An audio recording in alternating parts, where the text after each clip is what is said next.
Assalamu алейкум туғандар. Қандайсыздар, жақсыздар туғандар.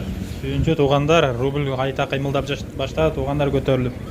Кеше Путин Қазақстанда болған саммитте айтты, через Турция Европаға газ сатабыз деп туғандар. Ошол эмеден кийин кайра көтеріліп баштады. Сіздер де туғандар лайктарды басып, лайктарды көтеріп қойыңыздар туғандар. Қолыңыздар уштарын тигізіп, оор болса.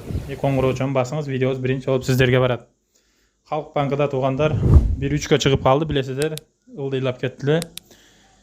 $1300 82.50 туғандар. РСК банкта, мамлекеттик банктарда ылдыйраак экен, көрүп турасыздар.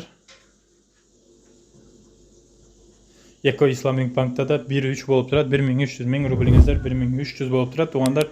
Нол банкта болсо компанионду 1.32 туғандар көтөрүлүп жатат туғандар. Каналга катталып, лайктарды басып колдоп коюңуздар. Эжелер, апалар, карындаштар, сиздер үчүн бизден марафон башталды. Бир айда 10 килограммдан 15 килограммча арыктансаңыздар болот. Ошол WhatsApp номерге жазыңыздар. Жөнөтүңүздөр, арыктай албай аткандарга биз жардам беребиз. Ошол WhatsApp номер калтырабыз арыкташ үчүн аялдар